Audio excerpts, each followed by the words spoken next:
Bem-vinda e bem-vindo a mais um episódio das plenárias comentadas do IBRAcast. Nessa série de podcasts do IBRAC, destacamos os principais pontos dos julgados do Tribunal do CAD, indicando tendências da jurisprudência para quem quer estar antenado com o que tem de mais recente na área concorrencial. O episódio da plenária comentada de hoje trata das duas últimas sessões ordinárias de julgamento do CAD, a do 149ª e a do 150ª, realizadas em 11 de junho de 2025 e 25 de junho de 2025, respectivamente. Gostaria de destacar que na última sessão de julgamento, a do 150ª, houve várias homenagens ao presidente do CAD, Alexandre Cordeiro, pelo fim de seu mandato, que se encerra em 10 de julho de 2025. Alexandre ocupou diversos cargos no CAD pelo período de 10 anos. Parabenizamos, em nome do IBRAC, Alexandre Cordeiro por toda a sua trajetória no sistema brasileiro de defesa da concorrência. Gostaria de destacar também a abertura das inscrições para a competição UIA-CAD, de Direito Concorrencial, que é uma parceria entre a rede UIA e o CAD. Ressalto também a abertura da consulta pública sobre diretrizes para soluções consensuais e aplicação de multas no âmbito do CAD. No período dessas duas sessões de julgamento que vamos tratar no episódio de hoje, foram publicadas 6 atas do circuito deliberativo virtual, contendo a homologação de 33 itens. Entre eles, 19 despachos decisórios de acesso restrito, 3 homologações de propostas de TCC e diversos despachos, entre os quais eu gostaria de destacar 2. Um despacho da presidência, determinando a abertura de consulta pública para atualização do Código de Ética dos Agentes Públicos, e um despacho da presidência com o calendário das sessões do segundo semestre de 2025. Não foram realizados nenhum pedido de destaque nos circuitos deliberativos desse período.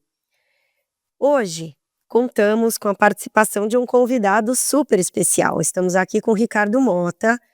O Ricardo é doutorando e mestre em Direito Comercial pela Universidade de São Paulo e especialista em Direito Econômico pela Fundação Getúlio Vargas. Ricardo também é, atualmente, o nosso diretor de mercados digitais aqui no IBRAC. Muito bem-vindo, Ricardo, e vamos começar nossos julgados de hoje. Eu vou passar aqui para o Ricardo comentar o primeiro item com você, Ricardo. Obrigado. Esse primeiro item da pauta é o primeiro item, na verdade, da pauta da sessão 249, né, do 149ª sessão de julgamento, em que o CAD apreciou o pedido de reapreciação do processo administrativo 087008612 de 2012-15. Esse processo, por si só, ele já é ou esse pedido, na verdade, já é uma apreciação atípica do CAD, né? Porque a gente está falando aqui, na verdade, de uma reapreciação de uma decisão que já tinha sido proferida pelo CAD, isso em 2021.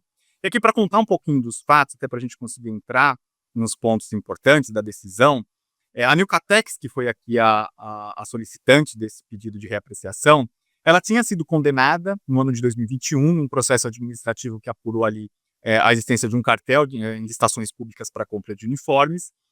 E em 2023, houve uma sentença criminal, na esfera criminal, julgando ali, segundo ali a sustentação oral, julgando a ausência de provas, a ausência de autoria, na verdade, da Nilcatex. Nesse caso, na verdade, foi uma decisão ali que rejeitou a denúncia, que não recebeu a denúncia e que, portanto, ali na esfera criminal encerrava a discussão. E aí, com base nessa decisão criminal, a Nilcatex solicitou um pedido de reapreciação, isso com base na Lei 9784, né, no artigo 65, que viabiliza, que dá a possibilidade para os administrados solicitarem reapreciação de decisões obtidas na esfera administrativa. E, basicamente, a argumentação da Nilcatex é de que havia ali um fato novo a ser considerado pelo Tribunal do CAD, que é a sentença, que era ali a sentença de 2023, que não recebia, ou, na verdade, a sentença absolutória pela ausência ali dos elementos mínimos da denúncia. Então, basicamente, e aí, enfim, a relatora do caso foi a conselheira Camila, nesse caso, e aí, basicamente, aqui, reavendo um pouco dos fatos, isso do ponto de vista da administração pública, né, do que aconteceu no CAD. Então, esse caso ele tinha sido condenado em 2021, houve, e ali com a conselheira Camila expõe isso no voto dela, houve ali alguns pedidos de embargos de declaração, pedidos de revisão ao longo desse tempo, tanto que a empresa tinha sido multada por recursos protelatórios no âmbito do CAD, e em 2024 e 2025, por conta da decisão criminal, houve ali um pedido de reapreciação que foi direcionado à presidência do CAD, e houve um parecer da Procad dizendo que não existia ali um fato novo, uma circunstância nova que ensejasse a reapreciação do CAD, aqui do Conselho Administrativo de Defesa Econômica. Aqui eu acho que esse caso, e aqui já comentando um pouco da decisão e do voto da conselheira Camila, e depois também acho que vale a pena ouvir também o conselheiro Vitor, na fala dele, no voto oral que ele fez nesse caso. Há basicamente duas discussões ou duas questões muito interessantes aqui que esse caso traz, ou esse caso coloca em evidência aqui para análise do mundo antitruste. A primeira que a definição e o que seria um fato novo no processo, e aí a conselheira Camila traz ali alguma definição em relação a isso, o conselheiro Vitor também traz uma definição em relação a isso. E a segunda discussão, que também é bastante importante, e que o próprio conselheiro Vitor, na decisão dele ali, no voto oral dele, ele menciona casos em que o CAD já teria tangenciado isso, mas que não teria decidido isso aparentemente de forma consistente, que é a questão de separação das esferas civil, penal e administrativa. Então, na questão de fato novo, reavendo aqui o voto e a fala da conselheira Camila, na leitura do voto dela, fica aqui a decisão do CAD de que um fato novo ou uma circunstância nova que ensejaria uma revisão não seria um fato superveniente, um fato posterior que aconteceria após a decisão ou após a apuração do CAD. Mas sim um fato que, anterior à decisão do CAD, não havia sido ainda revelado, ou seja, não havia sido ainda apreciado. Então, essa questão de fato superveniente foi muito interessante definida aqui para dizer o seguinte: olha, uma decisão judicial ela não é um fato novo, ela é uma apreciação nova sobre fatos já julgados.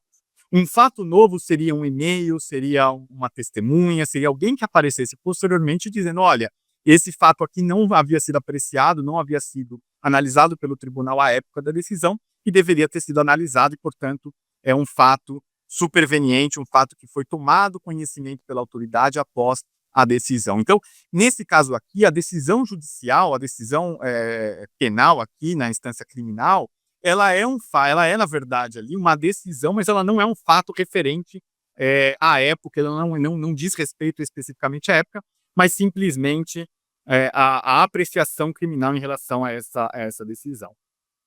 Feita essa consideração, passa-se a segunda análise, que é sobre a independência das esferas, né? Então, havendo uma decisão criminal, o quanto isso deveria ou quanto isso afeta a independência de esferas aqui do CAD, a esfera administrativa, em relação às demais esferas, inclusive considerando que as demais esferas, civil e criminal, em regra, são esferas judiciais e deveria aqui haver algum tipo de comunicação entre essas esferas para você não ter julgamentos contraditórios ou inconsistentes sobre mesmos fatos, sobre uma mesma circunstância. E aqui, nesse ponto específico, o voto oral do conselheiro Vitor, ele é bem interessante, porque ele destaca essa discussão e ele traz à tona que até o caso dos hidrômetros, ele menciona uma circunstância específica em que isso tangenciou, na verdade, que os fatos ali tangenciaram essa discussão, mas ele basicamente diz o seguinte, ele fala: olha, essa questão de independência absolutas das esferas aparentemente não existe. Por quê? Porque se você olha ali a doutrina administrativa, a doutrina, na verdade, que trata sobre a independência das esferas, ela vai dizer que existe uma independência da instância administrativa em relação às demais, salvo quando se reconhece nas demais instâncias a inexistência do fato ou a negativa de autoria. Então, o que a gente tem que analisar em relação às decisões das outras instâncias. Houve um reconhecimento, a partir das evidências dos fatos, de que o fato não existiu, ou existe um reconhecimento também de negativa de autoria, ou seja, os fatos existiram, o ilícito existiu, mas não há autoria dessa pessoa específica. O que diz a decisão criminal? E aí, aqui analisando, obviamente que a gente está analisando aqui só a decisão oral aqui administrativa, a gente não tem acesso aos fatos específicos, inclusive do criminal, mas há aqui um ponto interessante que, pela relatoria aqui da conselheira Camila, ela descreve a decisão criminal, na verdade, como uma descrição de inépcia da denúncia, inépcia da denúncia reconhecida pelo Poder Judiciário, ou seja, o Poder Judiciário reconheceu que a denúncia era inépcia. Então, não há nessa circunstância, e aqui o conselheiro Vitor tangencia esse argumento, olha, não há aqui nessa circunstância uma decisão que reconhece que o fato não existiu ou que reconhece que a autoria não é devida ou não é atribuível a essa pessoa, a esse investigado específico. Então, nessa circunstância, simplesmente o que aconteceu foi uma falha da denúncia que não logrou êxito perante o Poder Judiciário.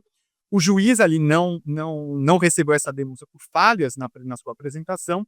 Portanto, não há um reconhecimento da esfera criminal de que os fatos não existiram, que um ilícito não existiu, ou que a autoria está errada, que a autoria deveria ser atribuível a outra pessoa, outra empresa, e etc. Então, aqui, diante dessas circunstâncias, tanto na questão de fato superveniente quanto independência das esferas, o CAD entendeu que a decisão administrativa seria irretocável. E aqui um fato importante, isso reconhecido também no voto do presidente do CAD, Alexandre Cordeiro, de que, muito embora seja possível e viável a reapreciação de fatos e a mudança de decisão administrativa, isso aqui precisa ser uma exceção. Salvo melhor juiz aqui comentando a decisão do presidente Alexandre Cordeiro, o ponto dele aqui principal é a estabilidade das decisões do CAD diante dessas novas circunstâncias. Ou seja, os fatos que precisam ser analisados, que mudam uma decisão, que ensejam uma reapreciação, precisam ser fatos realmente fortes, que falem aqui sobre o mérito do caso e não simplesmente o não recebimento da denúncia. E aí, só um último comentário aqui, que eu acho que isso aqui não foi analisado pelo CAD, mas fica ali numa das falas da conselheira Camila, quando ela trata da inépcia da decisão do recebimento da denúncia. Aparentemente, ali pelo que é comentado, a inépcia da denúncia está exatamente na dificuldade que o instrumento da denúncia teve em especificar as ações das pessoas que estavam ali sendo investigadas no âmbito criminal.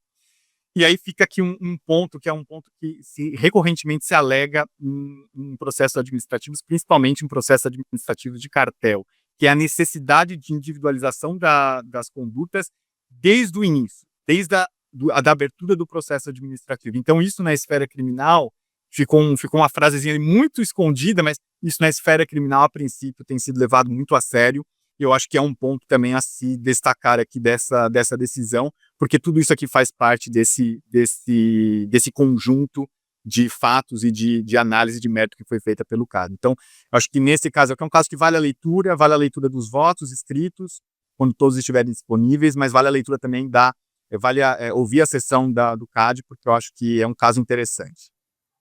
Ricardo, muito interessante mesmo, principalmente essas reflexões sobre o princípio da independência das esferas, então super oportuno e estou curiosa para ler esse voto. Ricardo, muito obrigado pelo descritivo do caso, muito interessante. Agora, o processo que eu vou comentar é o procedimento administrativo de apuração de ato de concentração de final 3124-2024. Em um ato de concentração, uma das partes informou sobre a venda de uma de suas lojas para um terceiro. Com base nessa informação, o CAD iniciou a apuração para verificar se essa outra venda seria de notificação obrigatória ao CAD. Essa operação envolvia a aquisição de ativos comerciais num contrato de ativos comerciais e outras avanças, cujo objeto seria a aquisição de ponto comercial. A operação não abrangeria a aquisição de propriedade do imóvel, mas estabelecia um contrato de locação para uso do terreno. Em primeiro lugar, a conselheira relatora Camila Alves examinou se os critérios de faturamento e de efeitos estavam cumpridos. Rapidamente concluiu que sim. O cerne da discussão, então, envolveu se a operação consistia ou não num ato de concentração. Adianto que a conclusão da conselheira relatora, inclusive acompanhada pelo tribunal, reconheceu se tratar sim de um ato de concentração. Eu adianto a conclusão para vocês ficarem atentos aos elementos que foram decisivos em sua análise para aproveitar para casos futuros. O primeiro ponto relevante é que o contrato firmado previa a transferência imediata e integral da propriedade, de todos os bens móveis necessários ao funcionamento do supermercado. A transferência plena da titularidade desses ativos assegurou à compradora condições imediatas de reproduzir e manter, sem qualquer descontinuidade, a estrutura já existente do supermercado. Assim, concluiu a relatora que tais bens representariam, na essência, o estabelecimento comercial nos termos do artigo 1142 do Código Civil.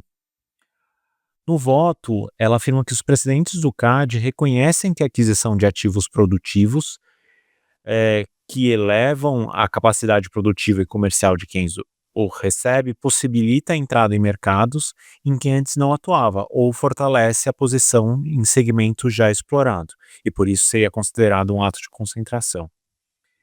Além disso, para avaliar a necessidade de notificação de um ato de concentração, a conselheira relatora ressaltou que interessa menos a natureza imobiliária do ativo e mais a sua contribuição para a continuidade ou expansão das atividades empresariais.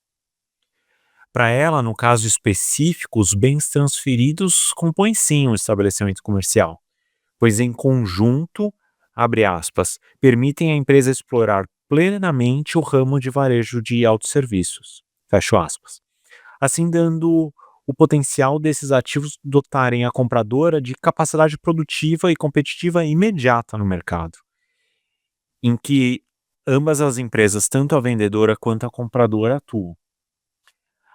Portanto, a conselheira concluiu que a operação era de notificação obrigatória ao CAD, determinou que as partes apresentem o ato de concentração e assim sobrestou o cálculo da multa até a conclusão da análise desse ato de concentração para verificar os reais impactos concorrenciais da operação. Como vocês sabem, a análise de impactos concorrencial é um dos elementos de dosimetria da pena por gun jump. Era isso que eu queria reportar sobre esse caso e devolvo a palavra a você, Ricardo. Se puder comentar o AC final 9192-2024. Claro, esse daqui é um caso que foi julgado agora na última sessão de julgamento, e é um caso aqui que foi destacado por todos os conselheiros de forma unânime ali pela relevância da discussão, principalmente em vista aí da oportunidade que o CAD teve de analisar um ato de concentração que diz respeito aqui muito fortemente a uma concentração vertical, logo após aqui as diretrizes do novo guia V+, de 2023 do CAD. Então, acho que é a primeira oportunidade que o CAD pôde se aprofundar na análise de um caso, considerando aqui as diretrizes desse guia. Então, para tentar aqui colocar os fatos bem rapidamente, obviamente ali, com base naquilo que a gente consegue depreender da sessão. Então, trata-se aqui de uma aquisição de controle integral do Hospital Policlínica pela Unimed Cascavel, um caso que foi protocolado na Superintendência Geral no final de 2024, só me engano, em outubro de 2024, e houve ali, ao longo da análise da Superintendência Geral, houve a declaração de complexidade desse ato de concentração e houve ali a requisição de parecer por parte do DE exatamente pelo nível de complexidade das questões econômicas que estavam envolvidas no CAD, no ato de concentração. Então, a relatoria desse caso aqui é do conselheiro Vitor, que fez ali um voto bastante extenso, mas ele tenta resumir de forma bastante compreensível ali a discussão. Então, basicamente, a gente está falando de um ato de concentração no sistema de saúde suplementar. A Unimed operadora de saúde ali no município de Cascavel, que tem uma concentração relevante de mercado, de acordo com o conselheiro relator, e basicamente você tem ali a compra, a aquisição de um hospital que faz parte do sistema de saúde municipal, do município, não da esfera administrativa municipal, mas do município de Cascavel, e esse hospital, ele contava ali com cerca de 30% de market share.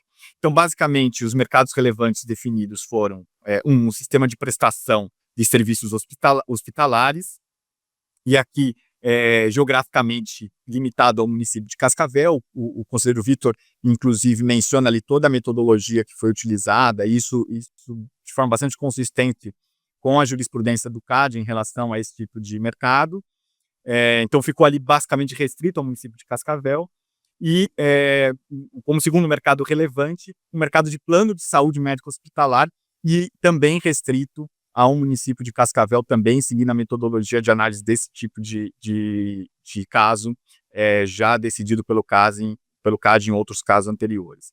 Então, basicamente, o que o conselheiro Vitor coloca é que esse caso ele precisa ser analisado aqui com base numa análise trifásica, né, com uma definição de capacidade desses dois agentes de fecharem o mercado, os incentivos que eles têm e os efeitos efetivos que são estimados para um mercado com a concentração. E aqui, diferente de outros casos, né, o caso subiu para o tribunal com um parecer com uma recomendação de reprovação completa da operação diante das concentrações e diante dos riscos que essa concentração vertical implicaria para o mercado.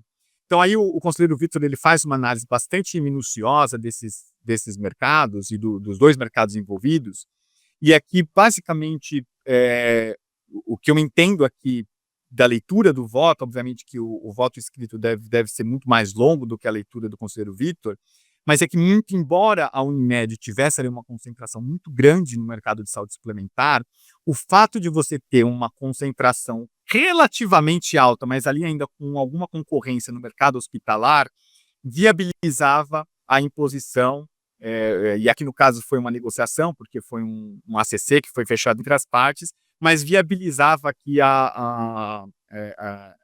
o deslinde do caso com um acordo e ali com algumas restrições impostas pelo conselheiro Vitor, né, e que foi seguida por todos os membros do tribunal. Depois eu comento rapidamente os votos dos demais conselheiros. Deram votos aqui conselheira Camila, conselheiro Gustavo, em relação a esse caso, mas o caso foi unanimemente aprovado, o ACC foi unanimemente aprovado, mas aqui eu acho que o que fica de fatos importantes que precisam ser analisados aqui com bastante cuidado quando a decisão sair, são os remédios impostos pelo conselheiro Vitor ao caso, né? E aqui, reverberando o próprio comentário do conselheiro Vitor, foram estipulados remédios bastante sofisticados e aparentemente bastante detalhados em relação aos incentivos que as partes tinham para discriminar, tanto no mercado ajusante, quanto no mercado amontante, ou seja, tanto na parte de planos de saúde, para que o hospital não atendesse outros planos de saúde ou discriminasse o atendimento de outros planos de saúde, como também no mercado ajusante, em que esses planos de saúde pudessem, ali, de alguma forma, discriminar entre os hospitais e causar algum risco, algum dano concorrencial na concorrência entre esses hospitais. Então, basicamente, aqui, eu acho que o que vale destacar nesse voto é que não só foram estipulados remédios, a gente não tem acesso a todos esses remédios, mas não foram estipulados só remédios com risco ali de recusa de atendimento ou de alguma exclusão imediata de concorrentes no mercado,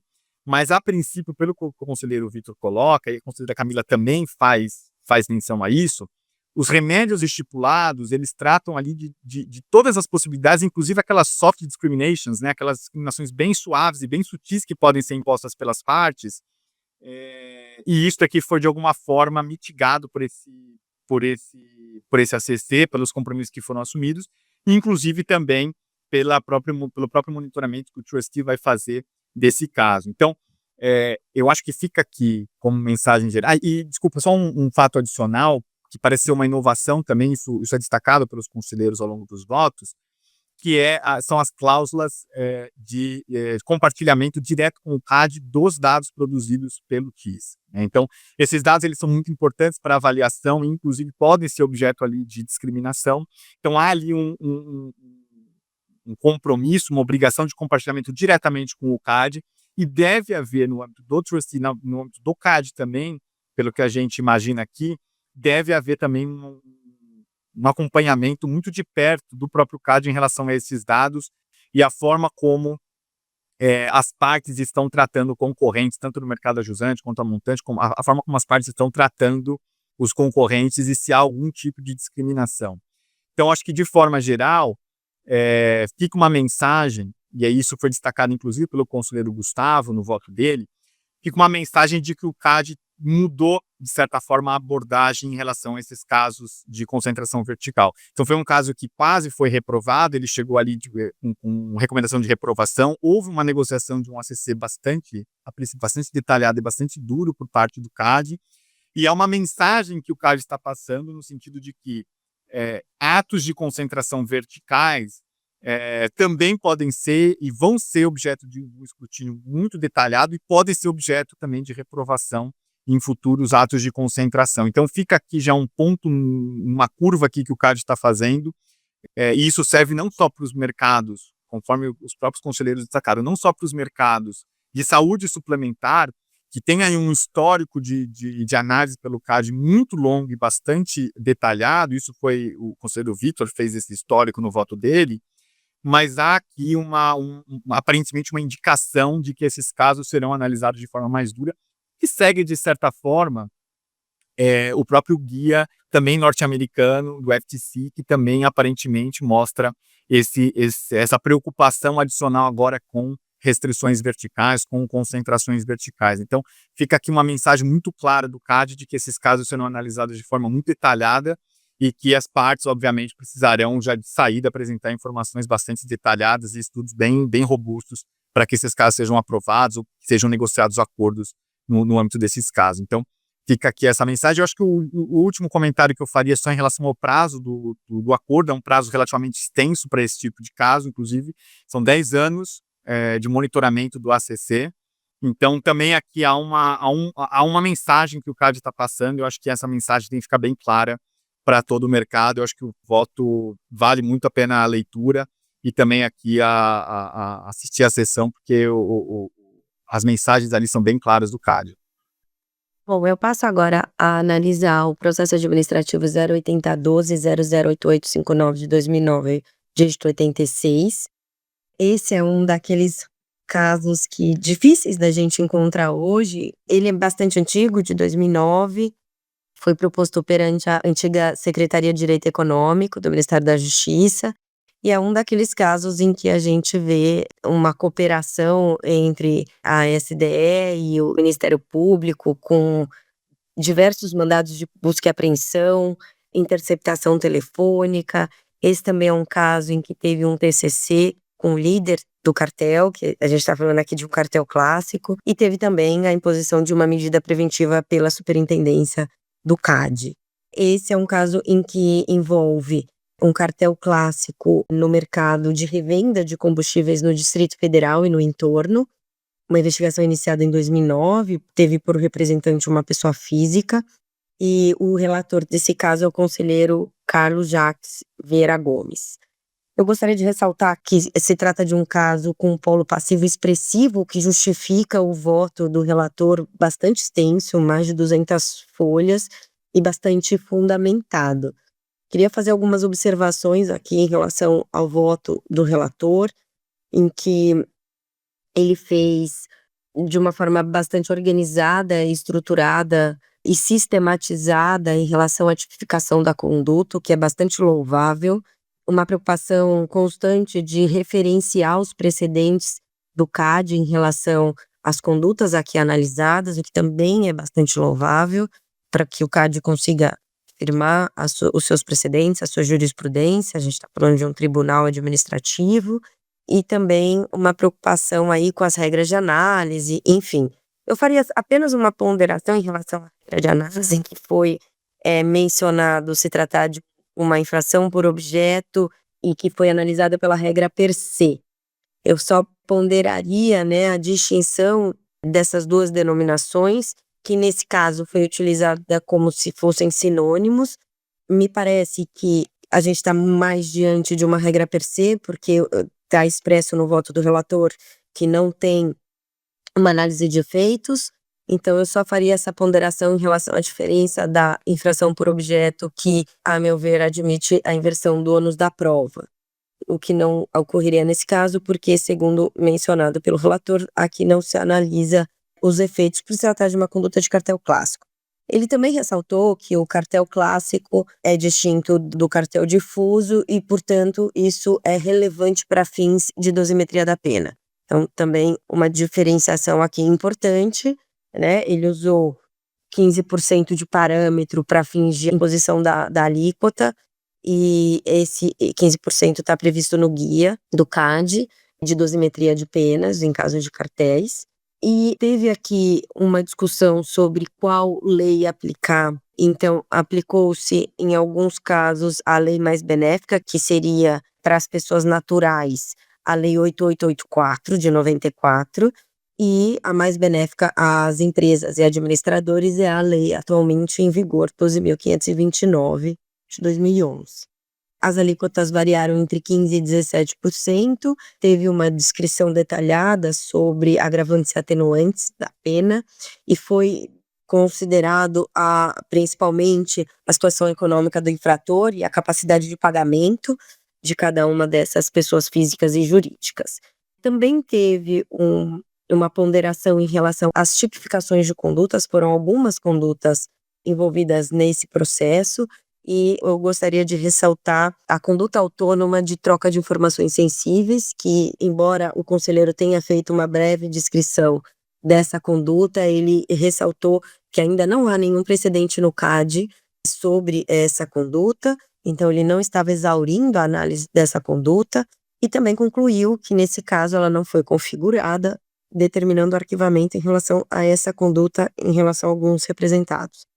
As distribuidoras também tiveram o processo arquivado, não foi encontrado um conjunto probatório suficiente para a condenação das distribuidoras e também do sindicato.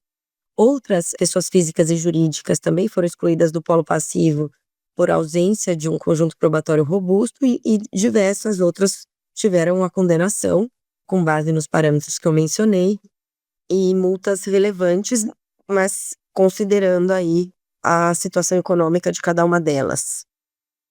O caso foi julgado, o voto do relator foi acompanhado por unanimidade pelos demais membros do tribunal, e ao final do voto, o relator determinou a expedição de ofício ao Ministério Público do Distrito Federal e Territórios e à Advocacia Geral da União para ciência e eventual propositura de ação para ressarcimento de danos à coletividade. Acho que uma última ponderação que eu gostaria de fazer é que teve um pleito de uma das representadas no sentido de que o CAD considerasse aqueles valores pagos em decorrência das colaborações premiadas junto ao Ministério Público do Distrito Federal e Territórios. Mas o relator afastou a possibilidade, considerando a diferença entre as esferas federativa do CAD e a distrital do Ministério Público. E aí, de certa forma, falando de uma independência das esferas. E ele também fez uma ponderação em relação à diferença do precedente alegado, que foi o do PAC Favelas, o que foi considerado esse abatimento aí do valor da multa. Bom, essas são as minhas considerações e eu encerro por aqui. Agora eu vou comentar um outro processo que também foi julgado na sessão. Esse caso já é conhecido por vocês, por aqueles que acompanham nosso podcast e as decisões do Tribunal do CAD. Ele trata de um procedimento administrativo de apuração de ato de concentração. É o caso de final 5460 de 2019. Vocês vão se lembrar que é um caso que examinou se determinadas aquisições de ativos seriam de notificação obrigatória ou não ao CAD. E o caso envolvia especificamente ativos relacionados com concessionárias de veículos. O voto inicial é de relatoria do conselheiro Carlos Jacques, e esse voto também é de relatoria dele.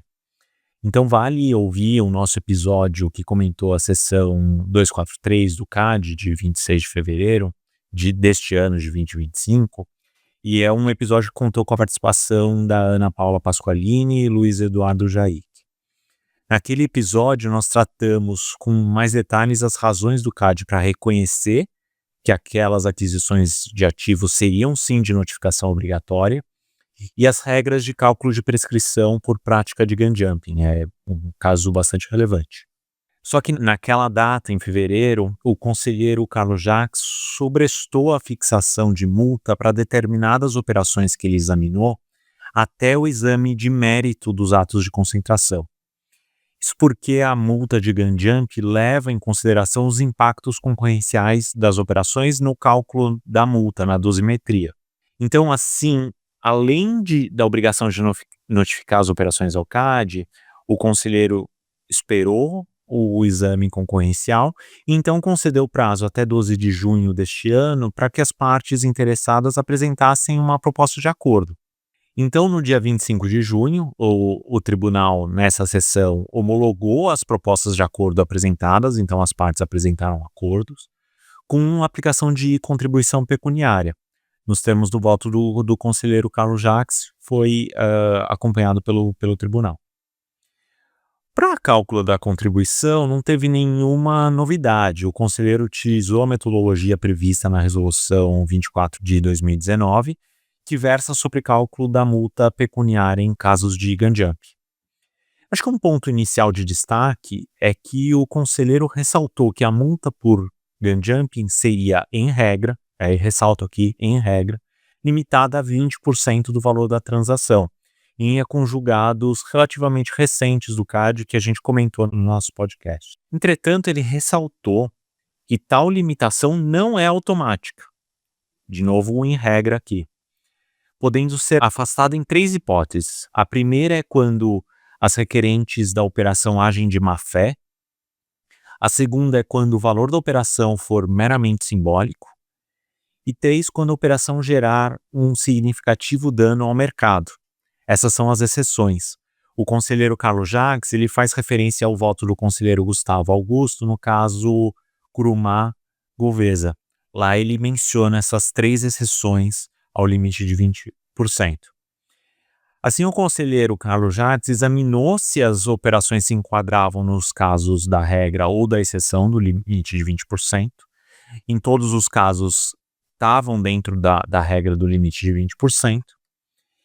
E para algumas das operações, ele concedeu um desconto de 10% que foi pedido pelas partes, autorizando o pagamento parcelado da contribuição. Aqui ressalto que muitos dos elementos do acordo estão sigilosos e a gente não tem como comentar, mas a gente pode comentar, a gente sabe que foi parcelado e que teve esse desconto de 10%. 2 pontos relevantes do acordo que a gente extrai do acordo. O primeiro é que o acordo tem uma cláusula específica em que as partes reconhecem expressamente que houve consumação prematura das operações. Acho que esse ponto é muito relevante. E o segundo ponto relevante do acordo é que também tem uma cláusula que fala que o acordo não implica hipótese de reincidência para fins de análise de outros casos que já estão em trâmite no CAD. A gente sabe que, nos termos da Resolução 24 e da legislação, a reincidência implica em aumento da multa aplicada por caso de gun jump. Então, acho que esses 2 pontos, essas 2 mensagens relevantes que estão no acordo, eu gostaria de passar. Então, era isso que eu queria ressaltar sobre esse APAC. Bom, chegamos ao fim do nosso episódio de hoje. Eu gostaria de agradecer a presença do nosso convidado, Ricardo Mota. Muito obrigada pela sua participação hoje aqui no nosso programa. Passo das palavras da Flávia as minhas. Ricardo, muito obrigado pela participação. Agradeço todo o trabalho que você tem feito no IBRAC, em mercados digitais. Realmente é um trabalho de excelência. A gente acompanha de perto tudo que você tem feito. Ressalto que você vai estar organizando ainda um seminário que eu sei que está tendo muito trabalho, então, por favor, faça o merchan do seminário sobre o IBRAC. No dia 5, a gente tem um webinar Comitê Mercados Digitais com a ANPD, ou seja, o Ricardo não para. E temos também o 11º Seminário IBRAC de Regulação e Concorrência também no começo de agosto. Mota, muito obrigado, viu? Bom, eu que queria agradecer, Alessandro, Flávia, obrigado pelo convite, é sempre um prazer enorme estar aqui com vocês. Trabalho maravilhoso que vocês fazem aqui no IBRAcast e que ajuda a gente, inclusive, ali mastigando muitos dos pontos e trazendo muitos dos pontos relevantes das decisões. Então, sem dúvida, um trabalho muito legal, muito bom. Parabéns pelo trabalho e estou à disposição. Prazer sempre estar aqui com vocês. E vou aproveitar, Alessandro, já que você permitiu, fazer aqui o jabazinho merchan do Seminário de Mercados Digitais, que está agendado para o dia 4 de setembro. O Save the Date já saiu do IBRAC, já tem carta de patrocínio.